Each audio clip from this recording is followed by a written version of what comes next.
بسم اللہ الرحمن الرحیم۔ السلام علیکم پیارے دوستو۔ جو دل کے صاف ہوتے ہیں لوگ غلط بھی انہی کو سب سے زیادہ سمجھتے ہیں۔ ہمارے معاشرے کا المیہ یہ ہے کہ غلطی اگر مرد کی ہو تب بھی نصیحت عورت کو ہی کی جاتی ہے۔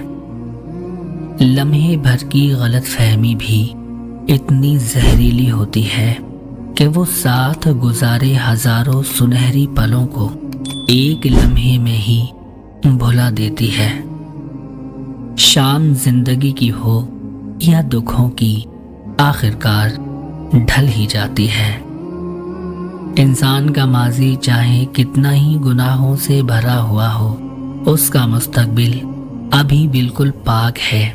اللہ تعالی توبہ کو پسند کرتا ہے۔ جیسے آپ کے کچھ گناہ صرف آپ کے اور رب کے درمیان ہیں، ایسے ہی کچھ نیکیاں بھی ہونی چاہیے۔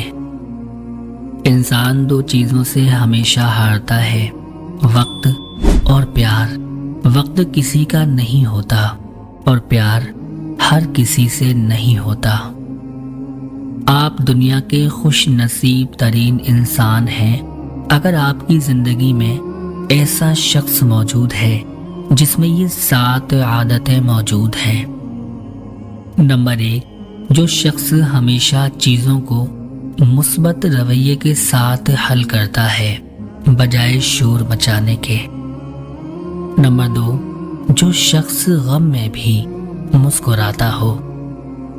نمبر 3، جو شخص آپ کے بولے اور بتائے بغیر یہ سمجھ جاتا ہے کہ آپ کسی پریشانی میں مبتلا ہیں۔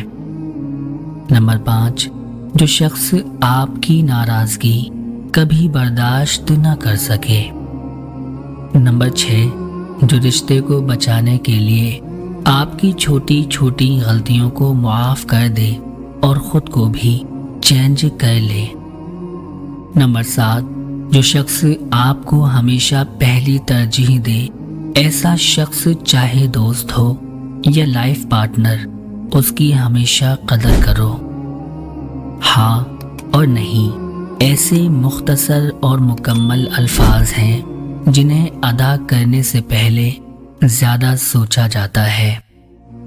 زندگی میں جب کچھ بڑا حاصل کرنے کی ٹھان لو تو چھوٹی چھوٹی ہار سے مت ڈرنا۔ عدالت میں رکھا گیا قرآن پاک ملزم کے ہاتھ میں دینے کی بجائے اگر جج کے ہاتھ میں دیا جائے تو بہتر فیصلے ہو سکتے ہیں۔ لوگ آپ سے نہیں بلکہ آپ کی حیثیت سے ہاتھ ملاتے ہیں۔